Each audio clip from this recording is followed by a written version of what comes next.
Hello everyone, welcome to your channel study you can. तो इस video में हम लोग पढ़ेंगे इंट्रोडक्शन टू ट्रिगोनोमेट्री।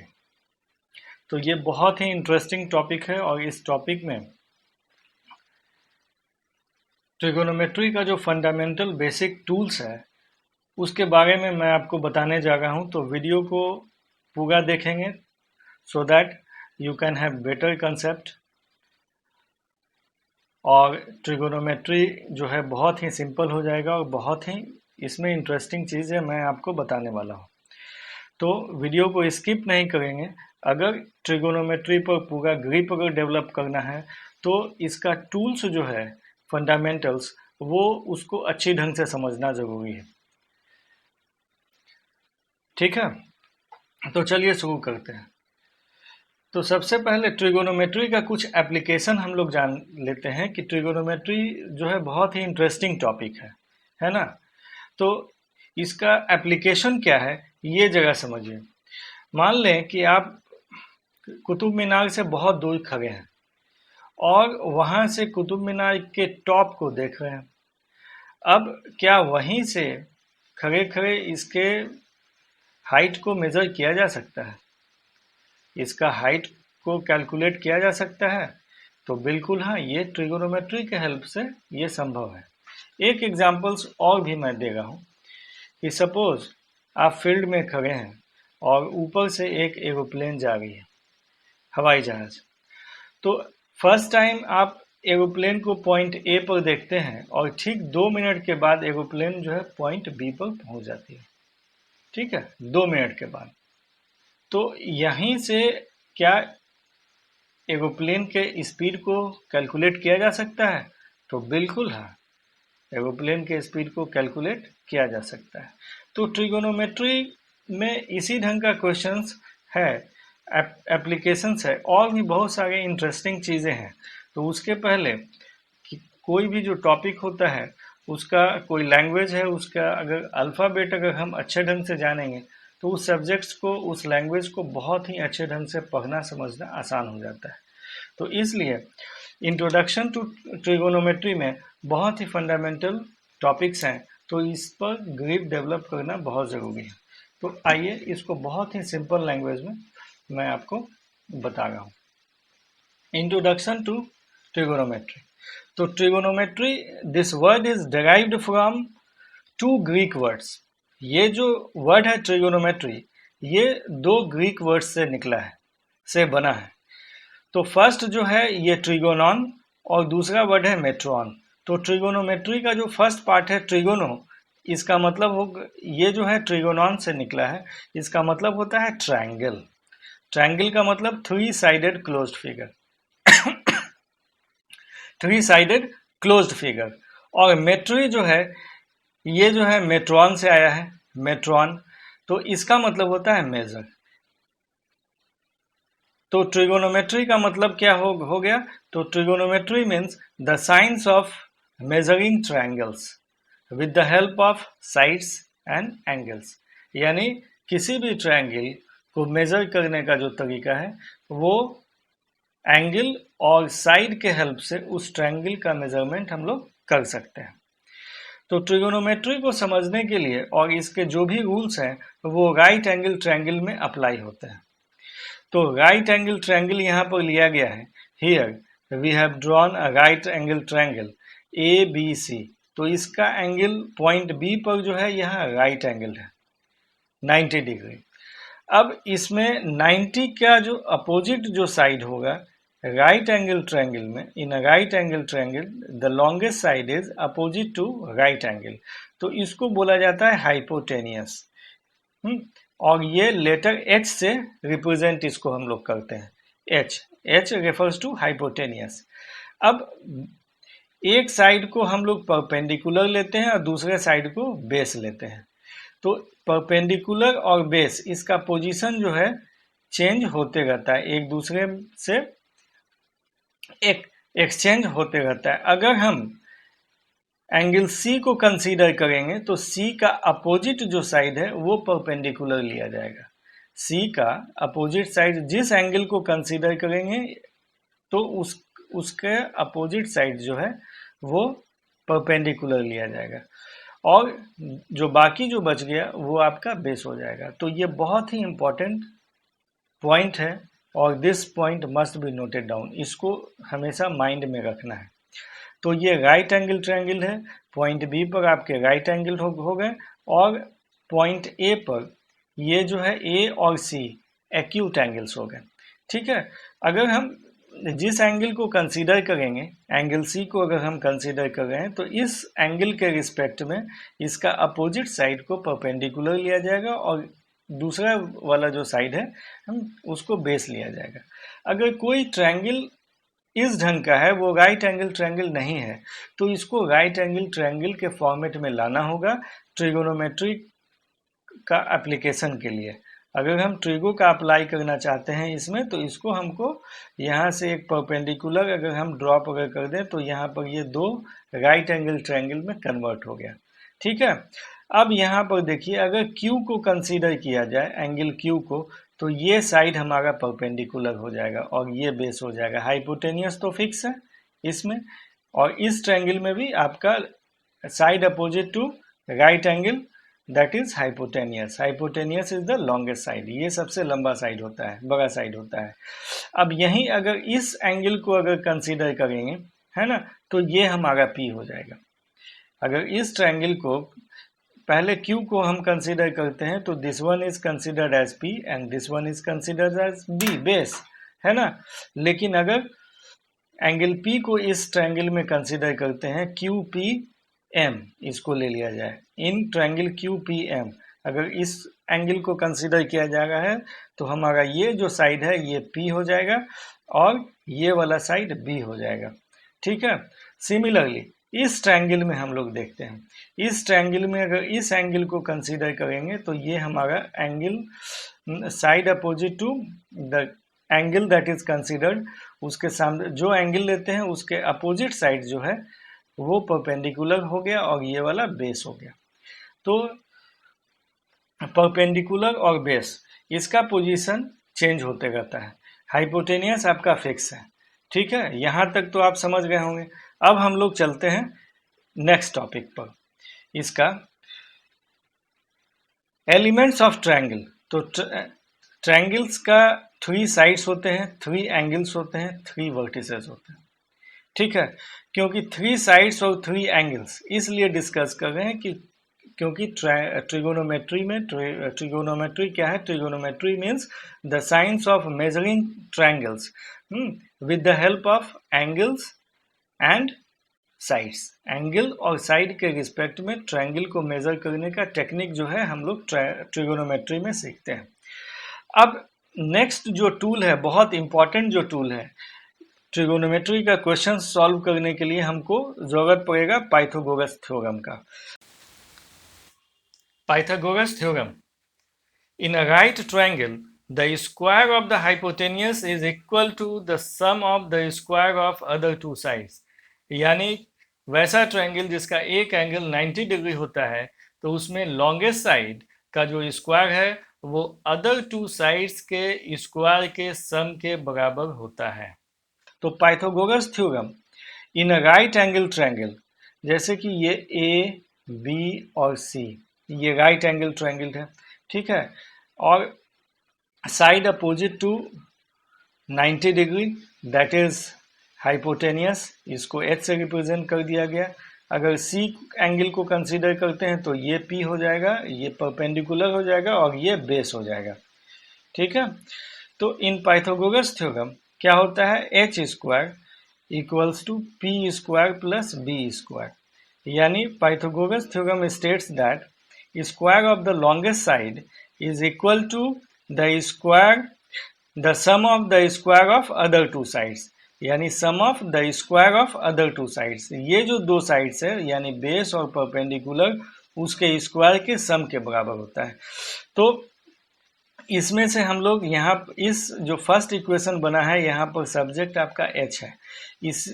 इसी इक्वेशन से हम निकाल सकते हैं कि P square equals to H square minus B square. अगर बेस हमें निकालना हो तो हम लोग क्या करेंगे? B square equals to H square minus P square. इस ढंग से। इसी को अगर हम सॉल्व करना चाहें तो h इक्वल्स टू हमारा आ जाएगा root under P square plus B square आपका आ गया। ठीक है,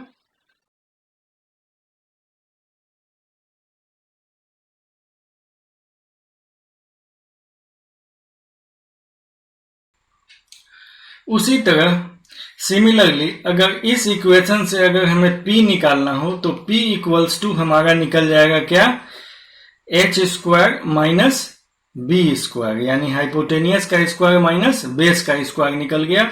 और B square equals to H square minus P square, तो इससे हमारा जो वैल्यू निकल जा रहा है बेस, यानी बेस का वैल्यू हमारा निकल गया। स्क्वायर हटाएंगे तो रूट चला जाएगा दूसरी तरफ, तो यहां पर H square minus P square आपका हो गया। तो यहां तक आप समझ गए। अब इसके बाद जो टॉपिक है वो आ जाता है T ratio of given angle in a right angle triangle. T ratio of given angle यानी ट्रिगोनोमेट्रिक रेशियो। ट्रिगोनोमेट्री में रेशियो ऑफ टू साइड्स होते हैं, ठीक है। तो trigonometric ratio of given angles, किसी एंगल के रिस्पेक्ट में, ठीक है ना, तो किसी एंगल के रिस्पेक्ट में इन राइट एंगल ट्रायंगल, ये राइट एंगल है, राइट एंगल ट्रायंगल।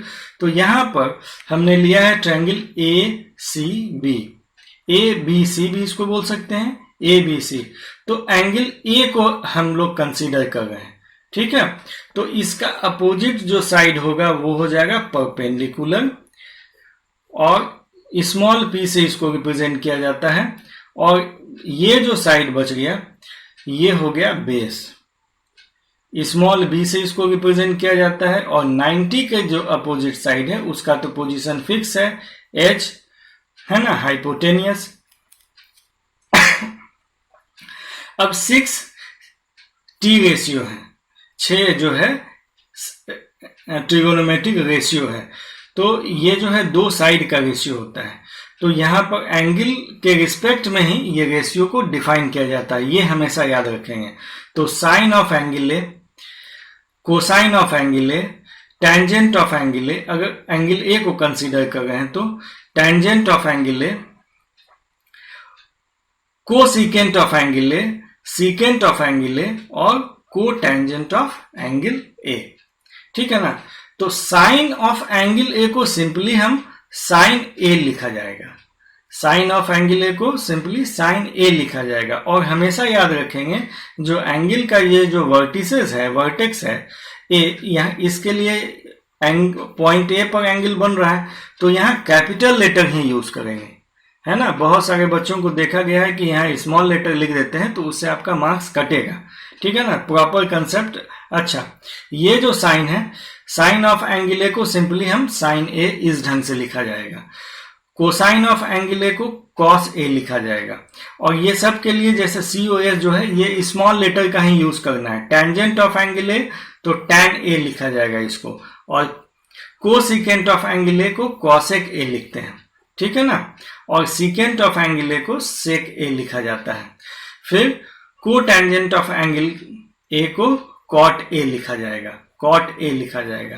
अब यहां पर एंगल ए जो है इसके लिए अगर हम एक वेरिएबल अगर सिंबल यूज कर ले थीटा, तो जनरली बहुत जगह थीटा यूज किया जाता है बुक में, है ना। और अल्फाबेट से एंगल को भी रिप्रेजेंट करते हैं, यानी पॉइंट के हेल्प से। तो अगर यहाँ थीटा हो एंगल ए के जगह पर तो इसको हम सिंपली साइन थीटा भी लिखते हैं, है ना। तो कोई कंफ्यूजन नहीं रहना चाहिए।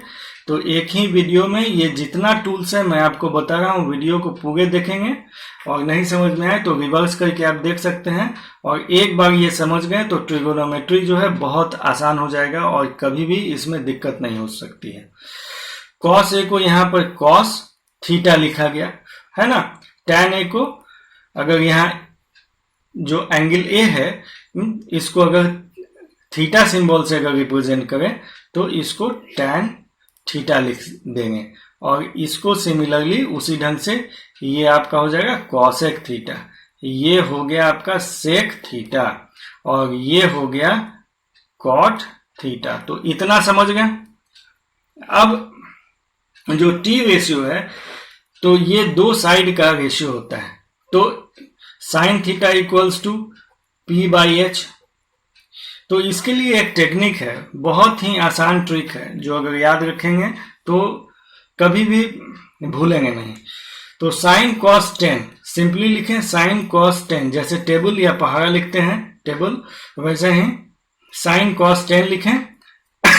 उसके बाद बोलना है Pandit Badri Prasad. P for Pandit, B for Badri, P for Prasad, H for her बोले, है ना, हर बोले। तो ये आपका साइन कॉस 10 का जो रेशियो ऑफ साइड्स है वो ऑटोमेटिक ये आपका निकल गया है। यानी sine theta equals to P by H, cos theta equals to B by H और tan theta equals to P by B. ठीक है। अच्छा, P by H, B by H और P बाई बी को अगर साइन कॉस 10 से अगर connect करना है तो इसके साथ आप याद रखें पंडित बद्री प्रसाद हर बोले, सोना चांदी तोले। यानी सोना S फॉर सोना, C फॉर चांदी एंड T फॉर तोले। ठीक है। अब साइन कॉस 10 का तो रेशियो आप याद कर लिए। अब साइन का उल्टा होता है कॉसेक, कॉसेक थीटा, है ना। तो बस साइन का जो P बाई एच है ये हो जाएगा आपका H बाई P।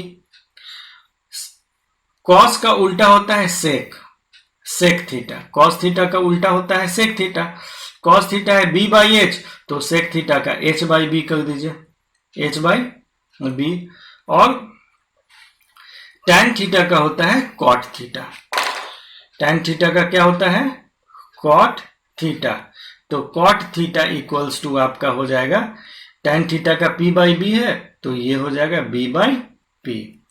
ये जो रेशियो में B बाई P या P बाई बी या B बाई एच जो भी लिखते हैं, इसके लिए हमेशा आप स्मॉल लेटर का ही यूज करें, है ना, स्मॉल लेटर का ही यूज करें। अब इसके बाद एक टॉपिक ये आता है कि जो T रेशियो है ये अगर किसी ट्रायंगल में ले रहे हैं और ट्रायंगल का अगर साइज बड़ा हो जाए या छोटा हो जाए तो क्या T रेशियो सेम रहेगा या चेंज करेगा। तो उसके लिए हमेशा याद रखें, this is very important point and it must be noted down. ये हमेशा याद रखना है कि T ratio does not change with increase और decrease in size of the triangle. Triangle का साइज बड़ा हो या छोटा हो, है ना। अगर एंगल हमारा कांस्टेंट है, एंगल सेम है और सेम एंगल पर अगर ट्रायंगल का साइज छोटा कर दे रहे हैं या बड़ा कर दे रहे हैं तो T ratio will remain the same, ये चेंज नहीं होता है, ये T रेशियो चेंज नहीं होता है। इसका रीजन समझ लीजिए। सपोज करते हैं कि यहां पर ट्रायंगल ABC लिया गया है, ABC लिया गया है, ठीक है। अब इसमें हम लोग tan थीटा लिखते हैं। एक चीज याद रखेंगे, इसका मेन रीजन क्या है। अब इस ट्रायंगल को थोड़ा एक पॉइंट पहले यहां पर ले लिया गया P, अब इसी में एक छोटा ट्रायंगल बन गया APQ। अब B को थोड़ा प्रोड्यूस अगर कर देते हैं R तक तो एक बड़ा ट्रायंगल इसमें बन जाता है ARS, यानी 3 ट्रायंगल बन गया, ठीक है। ये हमारा ABC जो मेजर था, ठीक है, ये इससे छोटा ट्रायंगल और ये इससे बड़ा ट्रायंगल। एंगल ये जो है एक्यूट एंगल ये आपका कांस्टेंट है, ठीक है ना, ये 90 डिग्री है। अब यहां देखिए, तो triangle ABC is similar to triangle APQ। ABC जो है ट्रायंगल वो APQ के सिमिलर है और ये जो है सिमिलर है ट्रायंगल ARS, यानी तीनों ट्रायंगल जो है एक दूसरे के सिमिलर है।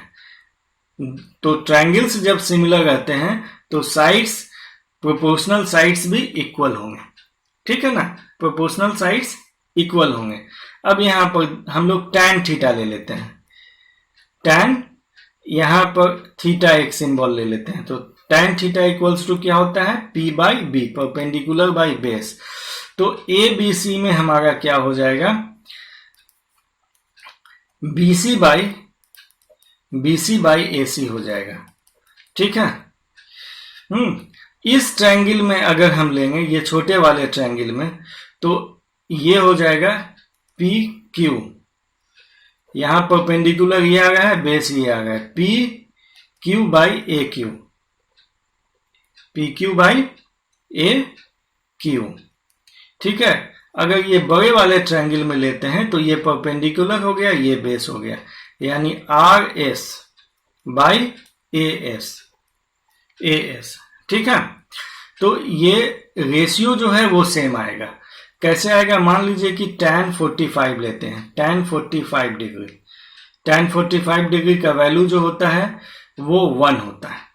ठीक है ना, तो अगर ये थीटा का वैल्यू अगर 45 डिग्री है तो BC बाई AC का भी वैल्यू 1 होगा, PQ बाई AQ का भी, PQ बाई AQ का भी वैल्यू 1 होगा, और RS बाई AS का भी वैल्यू 1 होगा, है ना।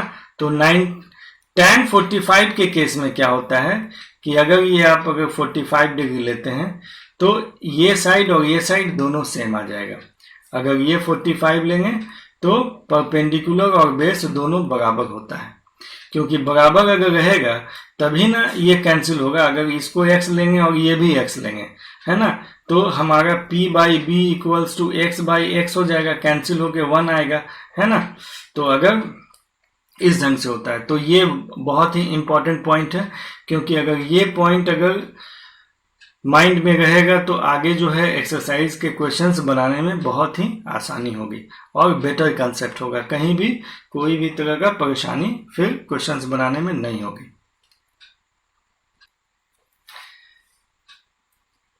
अब हम लोग एक क्वेश्चन ले लेते हैं। Given that tan a equals to 4/3। Question है tan a equals to 4/3, find the other t ratio of angle a। तो एंगल a का जो बाकी जो t रेशियो है, टोटल t रेशियो आपके 6 होते हैं, sine theta, cos theta, tan theta, फिर साइन का उल्टा कॉसेक थीटा, कॉस थीटा का उल्टा होता है सेक थीटा, और टैन थीटा का इनवर्स है आपका कॉट थीटा। तो टोटल 6 हैं। तो यहाँ पर एक का वैल्यू दिया हुआ है tan a इक्वल्स टू 4/3, और बाकी जो रिमेनिंग टी रेशियो है वो सब कैलकुलेट करना है। तो सबसे पहले यहाँ पर लिखा जाए tan a equals to 4/3 equals to tan का जो रेशियो है, कौन सा दो साइड का रेशियो है, ये p/b। तो टेक्निक्स बताए हैं पंडित बद्री प्रसाद, हर हर बोले, तो p/b यानी परपेंडिकुलर बाई बेस, ये है। अब इसमें हम लोग a का जो अपोजिट साइड है उसको मार्क कर लेते हैं, ये परपेंडिकुलर हो गया और ये आपका हो गया बेस। तो 90 का अपोजिट जो है वो हाइपोटेनियस। ठीक है ना। तो अब यहाँ पर लिखा जाए let p equals to, p यहाँ न्यूमरेटर फॉर्म में है, न्यूमरेटर प्लेस पर है, और यहाँ 4 जो है ये भी न्यूमरेटर के जगह पर है। तो p let p equals to 4 हम लोग नहीं लिख सकते हैं, ठीक है ना, क्योंकि ये रिड्यूस फॉर्म में हो सकता है। तो यहाँ पर एक कॉमन फैक्टर हमें देना होगा, तो let p equals to 4k ले लिया जाए, है ना। ऐसा भी तो हो सकता है ये ओरिजिनल वैल्यू ये 40/30 हो तो रिड्यूस करके 4/3 निकल गया हो, है ना। तो इसलिए इस ढंग का सॉल्यूशन जब भी बनाएंगे तो सबसे पहले ये कंपेयर करके हम जो परपेंडिकुलर और बेस या हाइपोटेनियस जो भी हो, है ना, उसको जब हम लिखेंगे तो एक कॉमन फैक्टर साथ में हम लोग वेरिएबल ले लेंगे कॉमन फैक्टर के लिए। तो let p equals to 4k and b जो है and b equals to 3k। अब यहाँ पाइथागोरस लगाएंगे, ये हमारा p जो है वो 4k मिल गया और b इक्वल्स टू 3k हमारा मिल गया। ठीक, अब पाइथागोरस लगाते हैं by Pythagoras theorem. Pythagoras theorem क्या होता है, h square equals to p square plus b square. ठीक है, तो h equals to root under p के जगह पर हमें क्या p का वैल्यू रखना है, तो 4k का होल स्क्वायर प्लस b का वैल्यू यहाँ पर 3k है तो 3k का होल स्क्वायर हो गया ये। ठीक, अब इसको हम लोग सॉल्व करते हैं। ठीक, तो ये 16k स्क्वायर प्लस ये 3 3 9k स्क्वायर, तो h इक्वल्स टू हमारा निकल गया 16 और 9 25 के स्क्वायर। तो ये हमारा कितना निकल गया, 25 का स्क्वायर रूट ऑफ 25 5 होता है, तो 5 और के स्क्वायर के जगह पर स्क्वायर रूट कैंसिल हो जाएगा, तो 5 के हमारा निकल गया। तो हाइपोटेनियस का वैल्यू हमारा 5 के निकल गया। अब हमें क्या, अब रिमेनिंग जो है टी रेशियो हमारा निकल जाएगा बहुत ही आसानी से। अब देखिए sine theta equals to P by H होता है, तो यहाँ से परपेंडिकुलर वैल्यू ले लेंगे। पी का वैल्यू कितना है हमारा, पी का वैल्यू है 4 के, बाई एच का वैल्यू हमारा कितना निकला 5 के, ये रिड्यूस होके हमारा निकल गया 4/5। अब कॉस थीटा का वैल्यू निकाला जाए, कॉस थीटा इक्वल्स टू क्या होता है बी बाई एच, तो बी कितना है 3 के आपका है, और एच हमारा कितना है 5 के निकल गया, तो के कैंसिल हो जाएगा 3/5। जो रेशियो निकलेगा उसका कोई यूनिट नहीं होता है, ये याद रखना है ना। तो आंसर में हम के नहीं लिखेंगे, वो तो कैंसिल हो जाएगा, है ना। इसलिए sign theta cos theta tan theta हमारा गिवन है, तो अब क्या बच गया, साइन का उल्टा होता है cosec, cosec theta, cosec theta sine का उल्टा होता है एच बाई पी आपका निकल जाएगा, है ना। तो h का वैल्यू होता है 5 के हमारा निकला हुआ है, और p का वैल्यू हमारा 4 के है, ठीक। तो इसका वैल्यू हो गया 5/4। आराम से समझेंगे, क्योंकि एक क्वेश्चन अगर बनाना अगर सीख गए तो इस ढंग का जितने भी क्वेश्चंस होंगे यू कैन ईजिली सॉल्व, क्योंकि टूल्स को पढ़ाने के बाद इस पर एक क्वेश्चन अगर बनवा देते हैं तो ये हमेशा के लिए आपका प्रॉपर्टी हो जाएगा, तो इसलिए इसको भी बनवा दे रहे हैं। अब कॉस थीटा का उल्टा होता है आपका sec theta, sec theta equal to cos है बी बाई एच, तो ये हो जाएगा एच बाई बी हो जाएगा, एच बाई बी। तो एच का वैल्यू कितना हम लोग कैलकुलेट किए हैं 5 के, है ना, और बी हमारा कितना दिया हुआ है 3 के, है ना। तो ये हो गया 5/3। तो साइन कॉस, कॉसेक निकल गया, सेक निकल गया, टैन तो दिया हुआ है, अब एक बच गया टैन का इनवर्स जो होता है cot.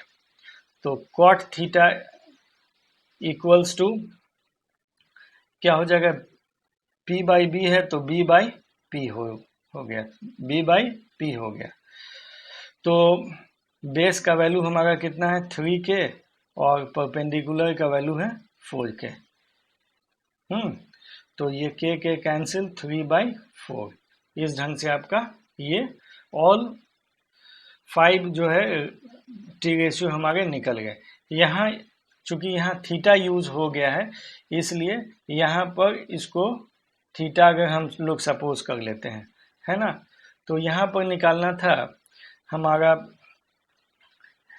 Other T ratio of angle ए, तो थीटा के जगह पर आप यहाँ पर एंगल ए कर दीजिए, ठीक है। कहीं कहीं थीटा भी दिया जाता है, तो यहाँ पर एंगल ए है, तो एंगल ए के ही रिस्पेक्ट में ये निकाला गया है, तो इसको ए लिख दिया जाए, है ना। लेकिन अगर यहाँ थीटा अगर हम इसको एज्यूम कर लेते हैं, सपोज कर लेते हैं, तो थीटा पर भी ये सही होगा, ठीक है। तो इस ढंग से आपका ये क्वेश्चन सॉल्व होगा। अब जो है इसका जो एक्सरसाइज है ये आपके 8.1, इसको आप बनाने का कोशिश कीजिएगा। इसके नेक्स्ट वीडियो में मैं एक्सरसाइज 8.1 का भी वीडियो मैं अपलोड कर दूंगा। तो मिलते हैं अगले वीडियो में। वीडियो अच्छी लगी हो, पसंद आया हो तो लाइक और सब्सक्राइब जरूर करें, और अपने फ्रेंड्स के साथ भी ज़्यादा से ज़्यादा शेयर करें।